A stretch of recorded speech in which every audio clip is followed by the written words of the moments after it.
톰 나이트 목사님께서 쓰신 모든 사람들을 위한 로마서라는 책에 보면 이런 내용이 있습니다. 교회 밖 사람들에게 좋은 소식이 있을 때 그리스도인은 그 즐거움에 동참할 뿐만 아니라 비극을 당한 사람들과 함께하며 그들을 돕고 함께 우는 선한 이웃으로 알려져야 한다. 그럴 때야 비로소 사람들은 그리스도인이 어떤 사람인지 알고 그리스도인을 좋아하고 존경하게 된다. 이런 말씀이 있습니다.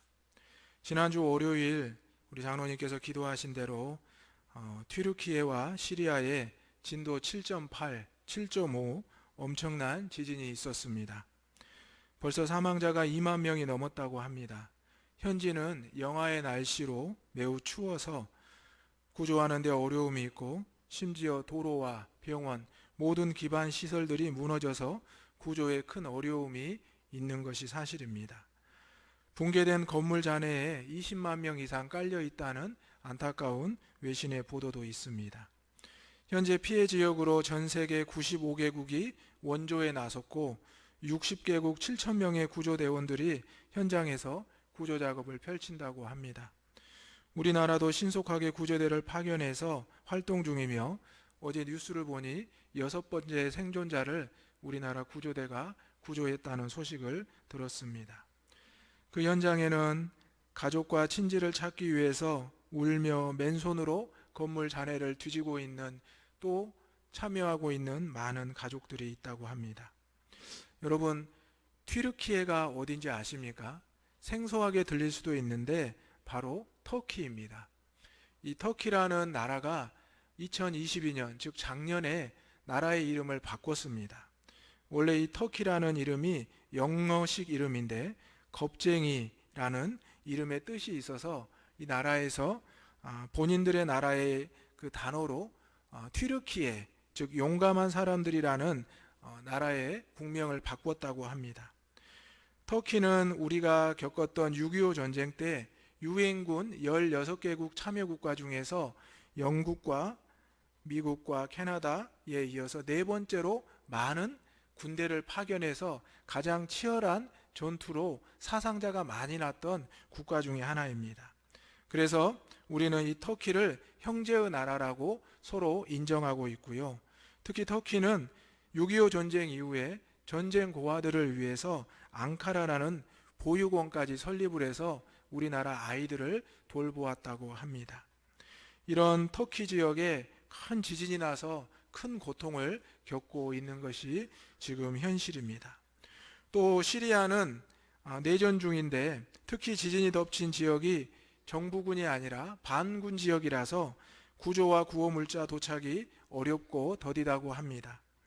지금 튀르키예와 시리아는 이슬람 종교 지역이기 때문에 우리 기독교와는 거리가 멀고 또 대척점이 있다고 해서 우리가 그들의 이러한 고통과 아픔을 다르게 생각하거나 또 그것을 당연시 여겨서는 결코 안 될 것입니다. 튀르키예와 시리아의 회복과 또 인명 구조를 위해서 함께 울며 기도할 수 있는 우리 대장의 모든 가족들이 되시기를 간절히 소망합니다. 함께 울며 함께 웃고라는 내용은 이제 두 번째 주제를 통해서 살펴보도록 하겠습니다. 로마서 12장 말씀은 그리스도인의 삶에 대해서 사도 바울이 권면하는 내용인데요. 오늘은 그리스도의 삶이 어떤 것인지를 한번 살펴보고자 합니다. 로마서 12장 1절에서 2절은 하나님 앞에서 그리스도인이 어떻게 살 것인가, 또 3절부터 13절은 교회 안에서 성도로서 그리스도인이 어떻게 살 것인가, 방금 우리가 함께 읽었던 말씀 14절부터 21절은 세상 속에서 그리스도인이 어떻게 살아갈 것인가에 대해서 말씀하고 있습니다. 여러분, 그리스도인으로서 정체성을 가지고 살아가고 계십니까? 아멘. 여러분, 세상에 나아가서 교회 다니고 그리스도인이고 성도라는 사실을 다 알리고 계십니까? 다 알고 계시죠? 네. 오늘 사도 바울은 지금 박해를 받고 있는 로마 교인들에게 분명히 말하고 있습니다. 여러분들은 예수 그리스도를 믿는 그리스도인들입니다. 이 그리스도인이라는 이 이유 하나만으로 고난과 핍박과 환난, 박해를 당하고 있는 것을 오히려 당연하게 여기시기 바랍니다. 오히려 그것을 기뻐하시기 바랍니다. 이렇게 로마 교인들에게 말하고 또 권면을 하고 있습니다. 여러분, 예수 믿는다고 고난당하고 박해 받아보신 적 있으시죠? 조롱당하고 멸시당한 적 있으시죠? 예전에 생각해보면 예수 믿는다는 게 참 어렵고 생소했습니다.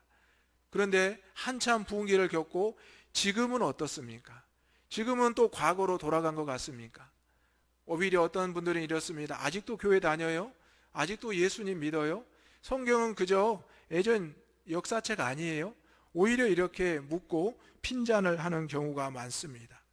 이 박해라는 것이 초대교회와 초기 한국교회에서는 목숨을 위협하고 또 신체의 자유를 억압하는 큰 고통이었습니다.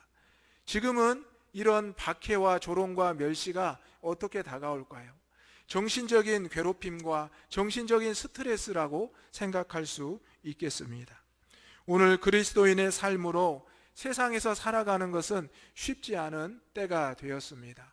어쩌면 육체적인 고통과 초기 교회와 한국교회의 그 고통만큼이나 어려워진 것이 오늘날의 현실입니다. 오늘 그리스도인의 삶이 어떤 삶인지를 세 가지의 주제를 통해서 살펴보기를 원합니다. 첫 번째로 그리스도인의 삶이란 박해하는 자를 축복하는 것입니다. 박해하는 자를 축복하는 것입니다. 14절 말씀 읽어보겠습니다. 시작. 너희를 박해하는 자를 축복하라. 축복하고 저주하지 말라. 아멘. 여러분 주변에 여러분 힘들게 하는 사람 꼭 한 분씩은 있죠? 있으시죠? 예, 지금 뭐 말은 안 해도 생각나는 분이 한 분 있을 겁니다. 네, 그런 분들을 우리는 뭐라고 합니까? 원수, 대적이라고 말을 합니다. 또 우리의 가정에 가보면 또 그런 분이 꼭 한 분 있습니다. 우리 아내분들 집에 가면 이 원수와 비슷한 분이 있는데 우리는 그분들을 보고 뭐라고 하죠? 원수라고 하지 않아요. 왼수라고 하죠. 예, 누군지 아시겠죠? 네. 이 우리를 핍박하고 힘들게 하는 이 왼수들이 원수들이 우리의 인생에 꼭 있습니다. 과거에도 있었고요. 또 현재에도 있고요. 또 미래에도 분명히 있을 것입니다. 그리스도인으로 세상을 살아가다 보면, 가정에서 살아가다 보면, 또 교회에서 살아가다 보면 이런 대적들, 원수들을, 왼수들을 만나게 된다는 사실입니다. 그런데 오늘 사도 바울은 뭐라고 이야기하냐면 박해하는 자, 이런 원수들, 대적들을 오히려 축복하라고 말씀하고 있습니다. 그리고 축복하고 저주하지 말라고 말씀하고 있습니다. 여러분, 우리의 마음을 상하게 하고 나를 힘들게 하는 이들을 우리가 축복할 수 있을까요? 사실은 축복하기 전에 무관심하고 대응 안 하는 것도 사실은 힘듭니다. 계속 나에게 핀잔을 주고 계속 나에게 상처를 주고 또 나를 힘들게 하는 그 사람을 피하면 피했지, 그 사람과 말을 섞다 보면 점점점 내가 더 힘들어지는 것을 경험하기 때문입니다. 그런데 그 사람을 축복하라니요. 여러분, 축복이라는 단어가 무슨 뜻입니까? 좋게 이야기하다, 칭찬하다. 또 그리스도인의 축복은 뭡니까? 주님의 이름으로 축복합니다. 복 받으십시오. 하나님의 은혜를 받으십시오라고 말하는 것입니다.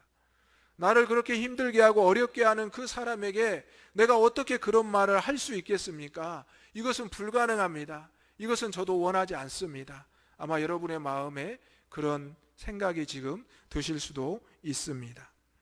내가 그 사람에게 아무런 잘못도 하지 않았는데 나를 핍박하고 박해한다면 더 그럴 것입니다. 당시 초대교회는 교회 다닌다는 이유 하나만으로, 예수 믿는다는 하나만으로, 그리스도인이라는 이유만으로 생명을 취하고 고문하고 박해를 했던 게 사실입니다. 그런데 사도 바울은 초대교회 성도들에게 이런 세상을 저주하지 말고 오히려 축복하라고 권면합니다. 박해를 당하는 것을 간신히 참고 지하 동굴로 카타콤으로 숨어들고 있는 초대교회 성도들에게 사도 바울이 오히려 그들을 축복하라고 합니다. 여러분, 그들을 축복하려면 어떻게 해야 됩니까? 그들과 만나야 됩니다. 그들과 이야기를 해야 됩니다. 내 생명을 죽이려고 하고 나를 핍박하는 그 사람들을 간신히 피해서 간신히 믿음을 지키고 있는데 또 올라가서 또 그들을 찾아가서 만나라는 것은 어찌 보면 죽으러 가라는 것과 같은 말입니다. 왜 이렇게 하나님은 사도 바울을 통해서 초대 교인들에게, 오늘 저와 여러분들에게 박해하는 자를 축복하라고 말씀하고 있을까요? 오늘 하나님께서는 어려운 내 상황을 정녕 모르실까요? 내가 얼마나 아픔을 겪었고 힘들었는지 몰라서 그러실까요? 그렇지 않습니다. 하나님은 저와 여러분의 아픔의 그 시간, 아픔의 관계, 그 상황을 누구보다도 잘 알고 계십니다. 하나님은 내 편인 게 분명합니다. 오히려 내가 기도했을 때 저 원수를 혼내줘야지 내가 가서 저에게 무슨 말을 할 수 있겠습니까? 저 사람이 나에게 사과하지 않으면 나는 용서도 안 할 겁니다. 여러분, 이런 생각을 한다면 우리가 세상 사람들과 다를 바가 뭐가 있겠습니까? 여러분, 그리스도인들은 하나님 앞에 택함 받고 부르심을 받은 사람들입니다. 방금 우리 찬양대가 보좌 앞에 서 있다고 말씀했습니다. 찬양했습니다. 우리가 기도했던, 찬송했던, 읽었던 모든 말씀에 보면 우리가 죄인이었고 죄와 사망 가운데 죽었지만 예수의 이름으로 다시 살아났고 구원의 자녀가 되었음을 고백하고 있지 않습니까? 그렇다면 우리가 받는 박해와 핍박 가운데 우리가 주저앉고 머물러 있는 것이 아니라 오히려 나를 핍박하고 박해하는 그 사람을 향하여, 그 상황을 향하여 일어나 나아가야 될 줄로 믿습니다. 레위기 말씀에 보면 원수를 사랑하라. 마태복음 5장의 44절에 보면 박해하는 자를 위해서 기도하라. 누가복음 6장 27절에 보면 미워하는 자를 선대하라고 말합니다. 여러분, 제가 모델을 몇 가지 알려드릴까요? 첫 번째, 예수님입니다. 예수님은 어땠습니까? 이 땅에 낮고 낮은 곳에 오셔서 온갖 조롱과 핍박과 멸시를 다 받으셨습니다. 골고다 언덕에 오르실 때 그 당했던 고난, 우리가 영화 패션 오브 크라이스트에서 그 잔인한 장면을 너무나 봤습니다. 그리고 마침내 예수님이 십자가에 달려 죽으셨을 때 창을 찌르고 또 옷을 벗기고 그 옷을 제비 뽑아 나눠 가지는 그들을 향하여 예수님께서는 뭐라고 하셨습니까? 저들이 저희의 하는 일을 알지 못합니다. 용서해 달라고 하나님 앞에 구하지 않았습니까? 두 번째, 스데반 집사의 모습을 생각해 보십시오. 초대교회 집사로 열심히 봉사하다 교회 핍박이 와서 그가 복음을 증거하며 돌에 맞아 순교하게 됩니다. 그가 마지막에 순교하면서 어떤 고백을 했냐면, 주여 이 죄를 그들에게 돌리지 마옵소서, 이렇게 고백을 했습니다. 여러분, 첫 번째 모델 예수님을 따르기는 불가능하죠. 너무 힘들죠. 두 번째, 스데반 집사의 그 모습 따르기도 참 어렵습니다. 세 번째, 사도 바울은 어떻습니까? 사도 바울은 예수님을 믿는 자들을 잡으러 다니고 핍박하던 엘리트 중에 엘리트였습니다. 그런 그가 다메섹 도상에서 주님의 음성을 듣고 주님을 만난 뒤에 그가 물었습니다. 누구십니까? 그러자 예수님께서 내가 핍박하는 예수라고 말씀하였습니다. 그때 사도 바울은 그의 삶이 변하였고 그의 인생이 달라졌습니다. 여러분, 사도 바울의 모델은 어떻습니까? 또 여러분의 모델, 네 번째, 다섯 번째 모델은 어떻습니까? 여러분의 인생 가운데 분명히 하나님께서 말씀하고 있습니다. 나를 박해하는 자, 핍박하는 자, 예수님을, 스데반 집사를, 바울을 핍박했던 그들이 용서받고 다시 구원의 자녀가 되었던 것처럼 우리를 핍박하고 우리를 힘들게 하고 우리에게 아픔을 주지만 주님의 이름으로 그들을 축복할 때 하나님의 자녀로 변화될 줄로 믿습니다. 아멘. 여러분, 이 자리에 누군가를 핍박했던 분도 있을 겁니다. 예수 믿는다고 해서 아내를, 남편을, 자녀들을, 부모를 핍박했던 분들이 분명히 이웃들을 있을 겁니다. 그런데 지금 여러분이 이 자리에 나와 있는 것은 무엇 때문입니까? 바로 예수 그리스도를 끝까지 전해주었던 단 한 사람, 그분 때문입니다. 그리고 그분의 역할은 거기까지고, 이제 하나님께서 여러분을 구원의 자녀 삼아주셨고 이제 여러분을 핍박하는 가족들, 또 이웃들, 또 주변에 있는 많은 이들에게 구원의 길을 여러분에게 인도하신다는 말씀입니다. 오늘 우리가 핍박을 받고 있지만, 박해를 받고 있지만 저 원수들을, 대적들을 포기하지 말아야 될 이유가 바로 여기에 있다는 것입니다. 내가 저 원수였고 대적이었는데 하나님께서 포기하지 않으시고 나를 구원의 자녀 삼아 주셨는데 우리는 왜 그들을 포기합니까? 여러분, 세상적으로 보면 그 영혼들을 포기하겠습니까? 절대 포기하지 않죠. 나의 이익과 나의 관계가 있으면 절대 놓지 않습니다. 그런데 하나님 나라에 생명 구원과 연결되어 있는데 왜 우리가 우리의 가족들을, 우리의 자녀와 부모들을 포기하고 있습니까? 나만 구원받는 것이 잘된 것이라고 만족해서? 그렇지 않습니다. 여러분, 오늘 우리가 핍박받는 것은 그 사람을, 그 영혼을 잊지 않게 하려 하는 하나님의 뜻입니다. 그 영혼들을 어떻게 해서든지 포기하지 않으려는 하나님의 뜻입니다. 예수님을 칼로 찌르고 예수님의 옷을 나눠 가졌던 그 로마의 병정들은 어떻게 됐을까요? 또 사도 바울을 핍박했고 또 스데반 집사의 돌을 쳤던 그 사람들은 어떻게 됐을까요? 분명히 하나님의 자녀가 된 줄로 믿습니다. 스데반 집사에게 돌을 쳤을 때 맨 앞에 있었던 사람이 놀랍게도 사도 바울입니다. 사울이라는 사람입니다. 그가 복음의 증거자가 된 것만 봐도 핍박받았을 때 그를 위해서 축복하는 것이 얼마나 귀한 일인지 우리는 기억할 수 있습니다. 오늘 우리는 분명히 이 말씀을 보면서 우리가 어떤 이의 삶을 따를 것인지, 어떤 모델을 따를 것인지 우리는 분명히 알아야 됩니다. 예수님을, 스데반 집사를, 사도 바울을, 많은 믿음의 선진들을, 선교사님들을 우리가 기억하면서 그 믿음의 발자취를 따라가야 될 줄로 믿습니다. 두 번째로 우리는 그리스도인의 삶으로, 하나님의 마음으로 함께하는 것입니다. 15절 말씀 읽어보겠습니다. 시작. 즐거워하는 자들과 함께 즐거워하고 우는 자들과 함께 울라. 아멘. 첫 번째 질문은 여러분의 인생에 원수가 있느냐고 여쭤봤습니다. 두 번째 질문 한번 해보겠습니다. 여러분의 인생에 너무 기쁜 일이 있을 때 생각나는 한 사람이 있습니까? 여러분의 인생에 가장 힘든 일이 있을 때 생각나는 한 사람이 있습니까? 혹시 그 사람이 동일합니까? 여러분 한번 생각해 보십시오. 혹시 그 원수가 2번, 3번도 동일합니까?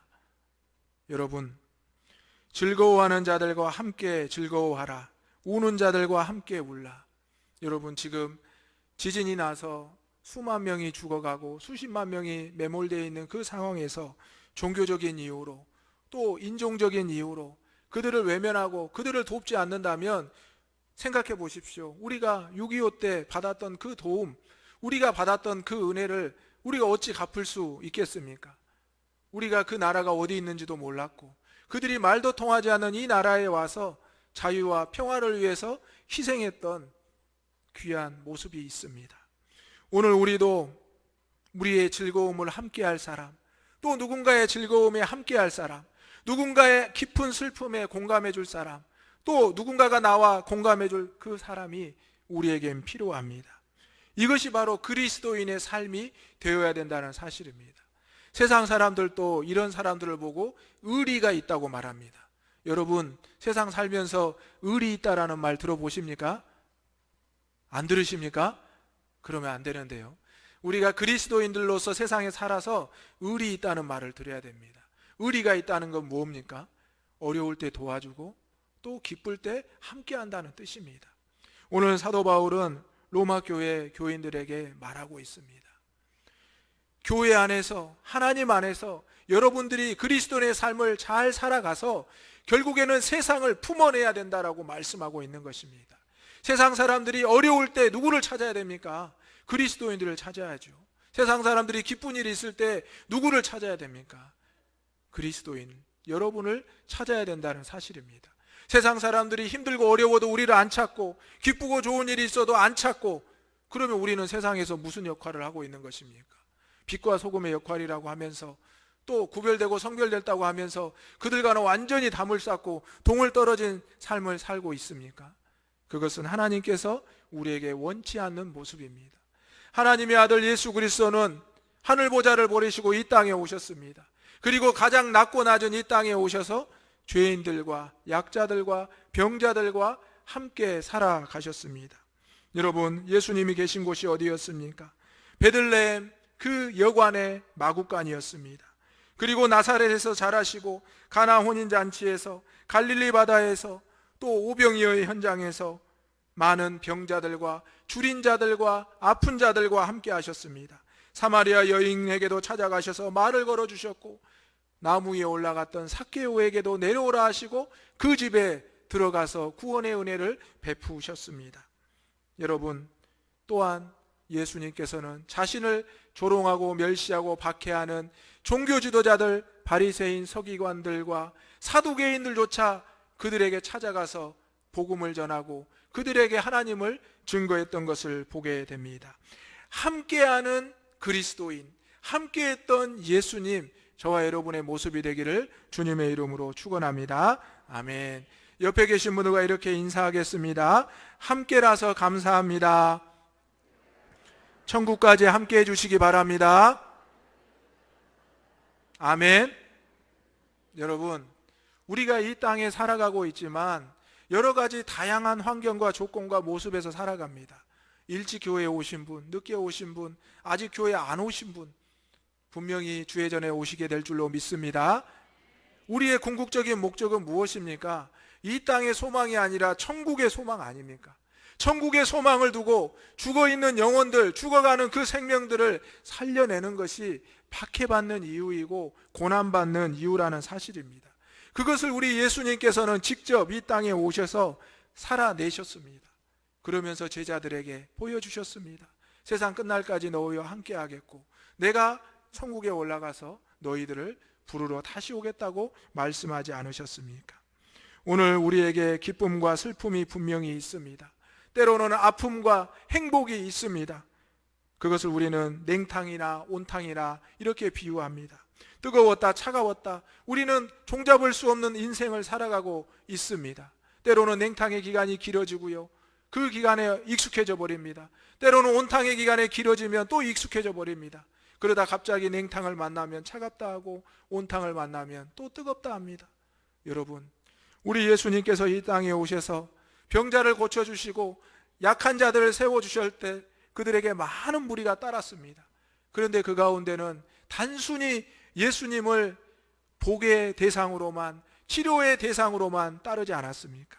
그런데 그 중에는 분명히 예수님을 구원의 주로, 죄사함의 주로 따르는 사람들이 있었다는 것입니다.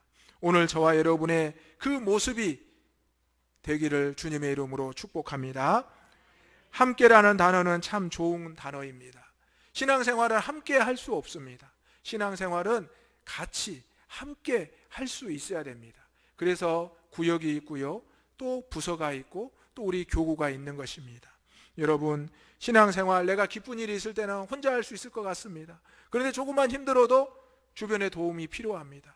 그때 도와줄 수 있는 신앙인, 그리스도인이 우리 대장의 가족들이 되시기를 간절히 소망합니다. 이렇게 하기 위해서 사도 바울은 몇 가지를 이야기하는데요. 첫 번째로 서로 마음을 같이하라. 두 번째로 아무에게도 악을 악으로 갚지 말라. 세 번째, 모든 사람 앞에서 선한 일을 도모하라. 네 번째, 할 수 있거든 모든 사람과 더불어 화목하라고 말합니다. 정말 감당하기, 행하기 어려운 말씀들의 연속입니다. 서로 마음을 같이 하라는 것은 눈높이를 맞추라, 공감하라는 것입니다. 기쁨도 공감해주고 슬픔도 공감해주라는 말입니다. 악을 악으로 갚지 말라는 것은 복수하지 말라, 보복하지 말라는 것입니다. 모든 사람 앞에서 선한 일을 도모하라는 것은 믿음의 본을 보이라는 것입니다. 할 수 있거든 모든 사람과 더불어 화목하라는 것은 예수님이 보여주셨던 자비와 긍휼을, 용서를 계속해서 끝까지 베풀라는 말씀입니다. 여러분, 이것이 쉬운 일입니까? 분명히 어려운 일입니다. 여러분, 하나 말씀드리면 하나님과의 관계가 잘 돼야 교회 안에서 그리스도인의 관계가 잘 되고요, 그리고 이제 세상의 관계가 이루어집니다. 그렇게 보면 하나님의 관계가 가장 큰 원입니다. 그리고 그 다음에 작은 원이 교회 안에서의 그리스도인의 모습이고요, 가장 작은 원이 세상 안에서의 그리스도인의 모습입니다. 그런데 우리는 그것을 자꾸 반대로 생각을 합니다. 하나님과의 관계가 가장 작고 그 다음 교회 안에서의 관계, 그 다음 넓은 것이 세상의 관계라고 하는데요, 그것이 아닙니다. 반대로 바꿔야 됩니다. 그래야 우리가 믿음으로 은혜로 세상을 포용하고 세상을 향하여 복음의 증거자가 될 줄로 믿습니다. 그래야 세상을 두려워하지 않고, 그래야 세상을 피하지 않고 담대하게 나아갈 수가 있다는 사실입니다. 오늘 우리는 어려운 시기를 살아가고 있습니다. 얼마 전에 우리나라 서울 이태원에서도 159명의 젊은 청년들이 죽지 않았습니까? 그리고 우리 주변에도 많은 이들이 어려움과 고통을 지금도 이 순간에도 겪고 있지 않습니까? 정말 절망 중에 놓여 있어서 어떻게 할 수 없는 이 상황 가운데 놓여 있는 우리 성도님들도 분명히 이 자리에 있으리라 생각이 됩니다. 그때 우리가 어떻게 해야 되겠습니까? 주님과 함께했던 제자들처럼 우리가 그들과 함께하는 그리스도인이 될 때 하나님의 역사가 그들의 삶에서 나타나게 될 줄로 믿습니다.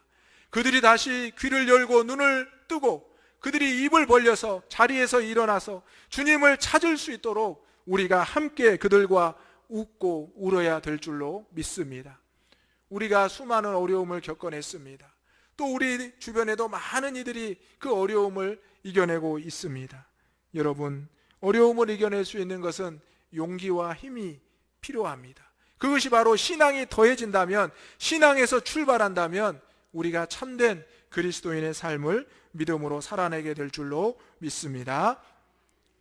세 번째는 그리스도인의 삶은 모든 상황을 하나님께 온전히 맡기는 것입니다. 19절의 말씀 읽어보겠습니다. 시작.